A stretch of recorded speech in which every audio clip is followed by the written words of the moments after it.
বিশেষ করে আইএসএফের পক্ষ থেকে যারা দাঁড়িয়েছেন তাদেরকে উদ্দেশ্য করে বলবো, আমি আশা রাখি এবং মহান স্রষ্টার কাছে দোয়া রাখি আপনারা খুব ভালো রেজাল্ট করবেন, শেষ পর্যন্ত টিকে থাকবেন।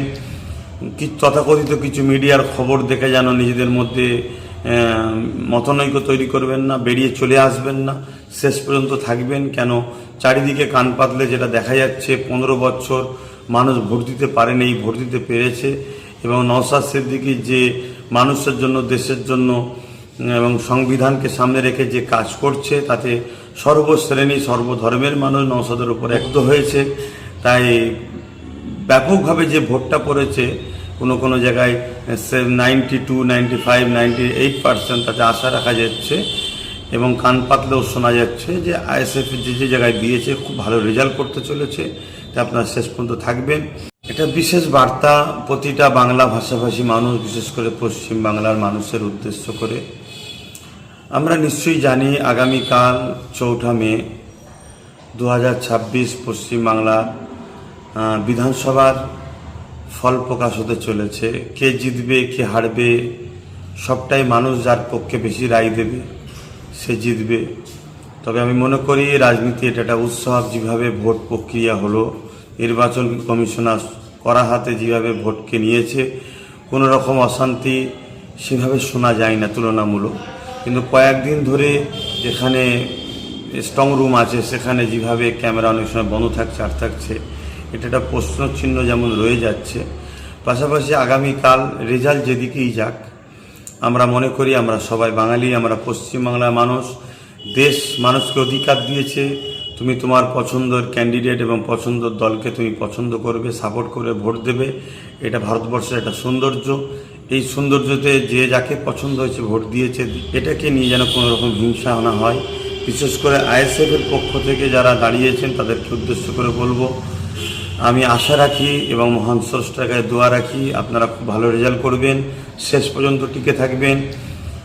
তথাকথিত কিছু মিডিয়ার খবর দেখে যেন নিজেদের মধ্যে মতনৈক্য তৈরি করবেন না, বেরিয়ে চলে আসবেন না, শেষ পর্যন্ত থাকবেন। কেন চারিদিকে কান পাতলে যেটা দেখা যাচ্ছে, 15 বছর মানুষ ভোট দিতে পারেনি, ভোট দিতে পেরেছে।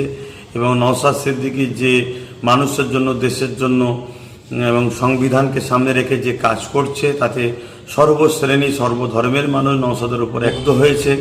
তাই ব্যাপকভাবে যে ভোটটা পড়েছে, কোনো জায়গায় 92, 95, 98% তাতে আশা রাখা যাচ্ছে এবং কান পাতলেও শোনা যাচ্ছে যে আইএসএফ যে জায়গায় দিয়েছে খুব ভালো রেজাল্ট করতে চলেছে। তাই আপনারা শেষ পর্যন্ত থাকবেন এবং আশা রাখবো। দুটো কথা আপনাদেরকে বলবো, নিশ্চয়ই আপনারা, আমি সবাই জানি, লক্ষ লক্ষ মানুষ এখন তাদের নাগরিকত্ব ভোটার তালিকা অনিশ্চিত হয়ে আছে। অতএব সেই জায়গায় জয়ের পরে আইএসএফে যারা করছেন, বিশেষ করে তাদের উদ্দেশ্য করে বলছি, সেরকম আনন্দ ফুর্তির মধ্যে আপনারা জড়াবেন না। বিজয় মিছিলের নামে ডিজে বাজানো এবং এমন কোনো কাজ করবেন না যাতে আমাদের ভুলে গেলে চলবে না যে আমাদের লক্ষ লক্ষ ভাই বোন, তাদের নাম এখনও কিন্তু অনিশ্চিত হয়ে আছে, ভোটার তালিকা থেকে বাদ পড়ে আছে। যতক্ষণ না তাদের ভোটার তালিকাতে আমরা আন্দোলন করে, লড়াই করে, আইনি সহযোগিতা নিয়ে তাদেরকে ভোটার তালিকায় নাম নিয়ে আসতে পারছি, ততক্ষণ আমাদের এই কাজ কিন্তু এখনও মাথার উপরে রয়েছে জিম্মা হিসাবে। বাকি আরও তো কাজ রয়েছে, এতে একটা বড় জিম্মা কিন্তু আমাদের মাথায় উপর আছে, এটা দায়িত্ব আমাদের। পাশাপাশি এটাও বলবো, জয় আপনাদেরকে দিক, মহান স্রষ্টায় দোয়া করি। কিন্তু জিতার পরে আপনারা যেন খবরদার, বিগত দিন জানি আপনাদের উপরে 21 পঞ্চায়েত এবং লোকসভায় 21 থেকে শুরু করে 23-এ 24-এ যেভাবে জুলুম অত্যাচার হয়েছে সেটা খুব ভালোভাবেই জানি। কিন্তু আমরা তো সমাজ পরিবর্তন করতে এসেছি বা এসেছেন, তাই প্রতিশোধ নয়, মানুষকে ভালোবাসা দিন। যারা বিরোধী তাদেরকেও ডেকে নিয়ে তাদেরকেও পাশে নিয়ে তাদেরকেও সহযোগিতা করুন। এটাই হবে দেশের প্রকৃত নাগরিক। আপনাদের দিকে মানুষ তাহলে আরও এগিয়ে আসবে। এই কথাগুলো মাথায় রাখবেন। প্রথম নম্বর কথা, জিতার পরে আনন্দের নামে এমন কিছু করবেন না, যেমন ডিজেটা আমার দেশের আইনও নিষেধ আছে। এবং এমন কিছু আনন্দ হুল্লোড় করবেন না। আমাদেরকে মাথায় রাখতে হবে, ওই লক্ষ লক্ষ মানুষের যে নাম এখন ভোটার তালিকাতে অনিশ্চিত হয়ে আছে, তারা যেন মনে কষ্ট না পায়, সেটাকেও মাথায় রাখতে হবে। এবং কোনো রকম প্রতিশোধ বা প্রতিহিংসা, কোনো রকম ফিতনাতে জড়াবেন না। জানি আপনাদের অনেক জুলুম করেছে, কিন্তু যে মাফ করে সে মাফকারী কিন্তু অনেক বড় মানুষ হয়, এটাকে মাথায় রাখবেন।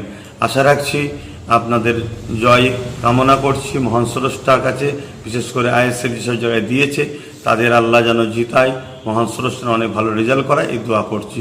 সকলে নিজের কাজ দায়িত্ব নিয়ে পালন করবেন, কোনোভাবে বিচলিত হবেন না, কোনো রকম গুজবে কান দেবেন না, কোনো রকম প্ররোচনায় পা দেবেন না। তথাকথিত গদি মিডিয়া বিগত সময় হিসাব করেছে, আর রেজাল্ট বাইরে হওয়ার আগে দেখিয়ে দিয়েছে অনেক সিট অমুক আগিয়ে আছে, এরম কোনো খবরে গুজবে কান দিয়ে নিজেদের মনকে ভেঙে ফেলবেন না। আশা রাখছি আপনারা সুস্থভাবে কাজ করবেন। ভালো থাকেন।